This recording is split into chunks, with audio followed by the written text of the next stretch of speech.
오늘 우리에게 주시는 하나님의 말씀은 출애굽기 35장 20절에서 29절의 말씀입니다. 하나님의 말씀을 받들어 읽겠습니다. 이스라엘 자손의 온 회중이 모세 앞에서 물러갔더니 마음이 감동된 모든 자와 자원하는 모든 자가 와서 회막을 짓기 위하여 그 속에서 쓸 모든 것을 위하여 거룩한 옷을 위하여 예물을 가져다가 여호와께 드렸으니 곧 마음에 원하는 남녀가 와서 팔찌와 귀고리와 가락지와 목걸이와 여러 가지 금품을 가져다가 사람마다 여호와께 금 예물을 드렸으며 무릇 청색, 자색, 홍색 실과 가는 배실과 염소털과 붉은 물들인 순양의 가죽과 해달의 가죽이 있는 자도 가져왔으며 은과 노스로 예물을 삼는 모든 자가 가져다가 여호와께 드렸으며 섬기는 일에 소용되는 조각목이 있는 모든 자는 가져왔으며 마음이 슬기로운 모든 여인은 손수 실을 빼고 그 뺀 청색, 자색, 홍색 실과 가는 배실을 가져왔으며 마음에 감동을 받아 슬기로운 모든 여인은 염소털로 실을 뽑았으며 모든 족장은 호마노와 및 에봇과 흉패에 물릴 보석을 가져왔으며 등불과 관유와 분향할 향에 소용되는 기름과 향품을 가져왔으니 마음에 자원하는 남녀는 누구나 여호와께서 모세의 손을 빌어 명령하신 모든 것을 만들기 위하여 물품을 드렸으니 이것이 이스라엘 자손이 여호와께 자원하여 드린 예물이니라. 아멘. 오늘 이 본문의 말씀으로 마음입니다 라는 제목으로 하나님의 말씀을 나누겠습니다. 오늘 본문에 반복적으로 나오는 단어가 하나 있습니다. 바로 마음이라는 단어입니다. 마음이라는 단어가 처음 나오는 창세기 6장 5절은 사람의 마음을 다음과 같이 말합니다. 여호와께서 사람의 죄악이 세상에 가득함과 그의 마음으로 생각하는 모든 계획이 항상 악할 뿐임을 보시고, 홍수 심판이 있기 전에도 사람이 마음으로 하는 생각이 악했습니다. 홍수 심판 후에도 사람의 마음이 계획하는 바가 어려서부터 악했다고 성경은 말씀합니다. 여기서 말하는 마음은 그 자신을 대표하며 사람의 모든 사고, 욕망, 말과 행동의 원천이라고 말할 수 있습니다. 마음의 생각이 악하다는 것은 그 존재 자체가 죄로 병들었다는 말씀입니다. 출애굽기에 나오는 애굽왕 바로는 악한 마음을 가진 대표적인 사람이라고 말씀드릴 수 있습니다. 마음이 완악한 사람은 하나님의 말씀에 순종할 수 없습니다. 그리고 자신이 소유한 것을 남에게 주기를 거부합니다. 애굽왕 바로는 이스라엘 자손을 보내라는 하나님의 말씀을 거부합니다. 이스라엘 자손은 바로의 소유가 아닙니다. 하나님의 백성입니다. 하나님께서 자신의 백성을 보내라는 말씀을 바로가 거부한 이유는 분명합니다. 여호와 하나님을 자신의 하나님으로 믿지 않았기 때문입니다. 하나님의 말씀을 거부할 때마다 그에게 사용된 표현이 있는데 바로의 마음이 완악하여입니다. 하나님의 말씀에 순종하지 못하는 마음이 완악한 마음입니다. 하나님을 믿지 않는 사람은 애굽왕 바로와 동일하게 생각하며 살아갑니다. 오늘 본문에는 완악한 마음과 상반된 마음을 소유한 사람들이 나옵니다. 20절에서 22절의 말씀입니다. 이스라엘 자손의 온 회중이 모세 앞에서 물러갔더니 마음이 감동된 모든 자와 자원하는 모든 자가 와서 회막을 짓기 위하여 그 속에서 쓸 모든 것을 위하여 거룩한 옷을 위하여 예물을 가져다가 여호와께 드렸으니 곧 마음에 원하는 남녀가 와서 팔찌와 귀고리와 가락지와 목걸이와 여러 가지 금품을 가져다가 사람마다 여호와께 금 예물을 드렸으며, 여기에서 마음이 감동된 자는 모세를 통해 하나님의 말씀을 듣고 하나님을 향한 뜨거운 열정이 솟아난 사람을 말합니다. 마음이 감동된 사람들은 자신이 소유하고 있던 보물들, 금팔찌, 금귀고리, 금목걸이 등 여러 가지 폐물을 집에서 가져와 하나님께 드렸습니다. 사람은 어려서부터 마음이 악하기 때문에 자신의 보물을 자발적으로 포기하는 것이 거의 불가능합니다. 하지만 마음이 감동된 사람, 즉 하나님을 향한 뜨거운 열정을 가진 사람들은 자신의 소중한 것을 하나님께 감사함으로 드립니다. 왜 그럴 수 있었을까요? 이 상황을 잘 말해주는 말씀이 마태복음 6장 24절에 나와 있습니다. 한 사람이 두 주인을 섬기지 못할 것이니 혹 이를 미워하고 저를 사랑하거나 혹 이를 중히 여기고 저를 경히 여김이라. 너희가 하나님과 재물을 겸하여 섬기지 못하느니라. 아멘. 이스라엘 백성이 세상 재물을 하나님께 아낌없이 드릴 수 있었던 것은 인생의 참 주인이신 하나님을 믿었기 때문입니다. 그들이 드린 예물은 하나님이 임재하시는 성소를 만드는 데 사용되었습니다. 이스라엘 백성이 성소를 위해 하나님께 드린 예물은 어떻게 얻었을까요? 출애굽기 12장 35절에서 36절의 말씀을 보면 그 단서가 있습니다.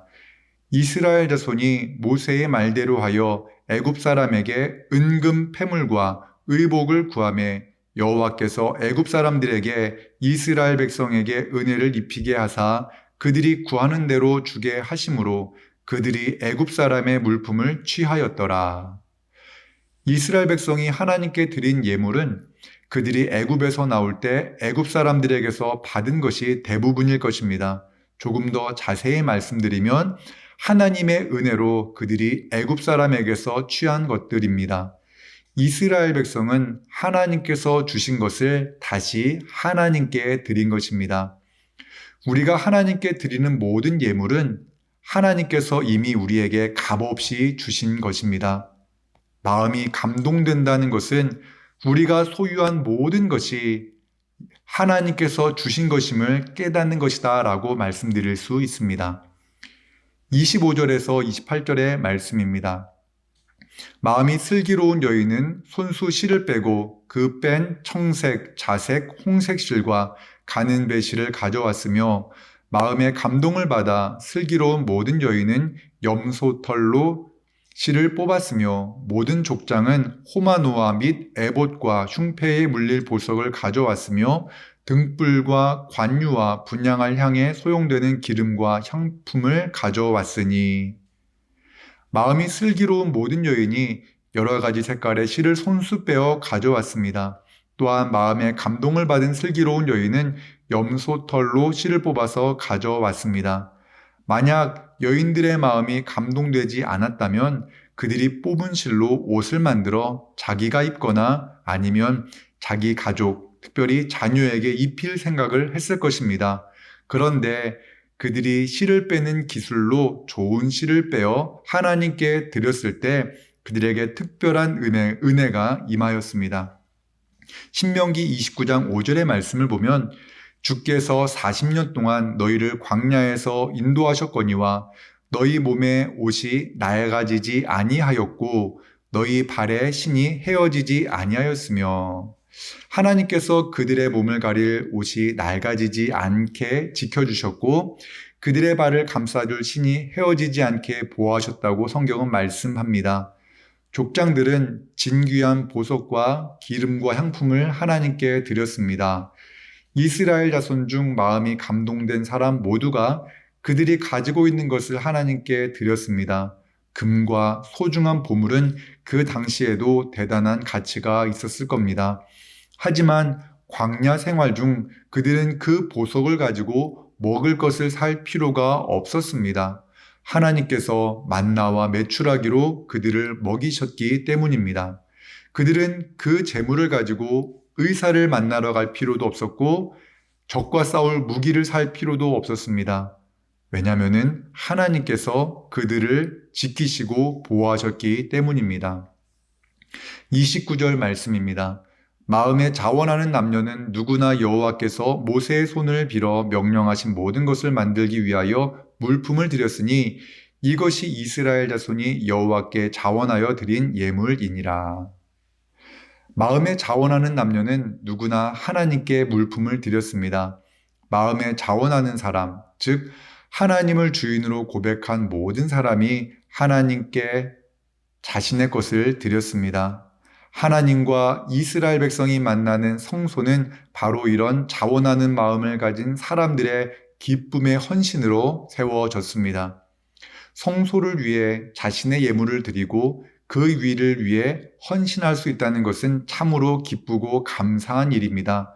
하지만 헌신은 꼭 값비싼 제물을 하나님께 드리는 것만을 말하지는 않습니다. 한 성도님께서 어린 시절, 그러니까 초등학생 시절 교회를 건축할 때 벽돌을 나르며 교회를 위해, 하나님을 위해 큰 일을 하고 있다는 뿌듯한 마음을 느꼈던 때를 추억하며 그 예배당에서 예배할 때마다 감사의 고백이 나왔다는 말씀을 하신 것을 들은 적이 있습니다. 눈에 보이는 아름다운 성전을 소유한 우리 영흥교회 성도들도 이제 눈에 보이지 않는 교회를 세워야 할 때입니다. 벽돌 하나를 나르며 행복을 느꼈던 어린아이의 마음으로 이제 우리는 믿음의 벽돌을 주님의 손에 올려 드려야 할 때입니다. 오늘 주님께 드려야 할 믿음의 벽돌은 우리의 진실한 마음입니다. 우리의 진실한 마음이 담긴 기도, 우리의 마음이 담긴 헌신, 우리의 진실한 마음이 담긴 따뜻한 말 한마디를 통해 우리 영흥교회가 더욱 견고하게 세워질 것입니다. 우리의 마음을 지키시고 우리에게 기쁨을 주시는 주님께서 하신 말씀 두 구절을 여러분들에게 읽어드림으로 말씀을 마치겠습니다. 평안을 너희에게 끼치노니 곧 나의 평안을 너희에게 주노라. 내가 너희에게 주는 것은 세상이 주는 것과 같지 아니하니라. 너희는 마음에 근심하지도 말고 두려워하지도 말라. 지금은 너희가 근심하나 내가 다시 너희를 보리니 너희 마음이 기쁠 것이요 너희 기쁨을 빼앗을 자가 없으리라. 아멘. 기도하겠습니다. 사랑과 은혜 하나님, 우리의 마음을 예수님으로 가득 채워 주시옵소서. 마음이 감동된 이스라엘 자손이 하나님께 예물을 기쁨으로 드렸던 것처럼 우리도 기쁨으로 주님께 우리의 것들을 드리게 하옵소서. 하나님 아버지, 코로나19로 인해 어려움을 겪고 있는 이웃들이 참 많습니다. 그들을 지켜 주시옵소서. 아버지 하나님, 이번 주부터 영흥교회 교육부 여름 수련회와 성경학교가 시작됩니다.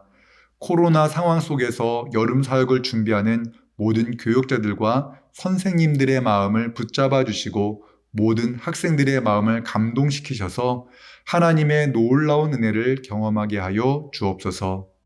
예수님의 이름으로 기도합니다. 아멘.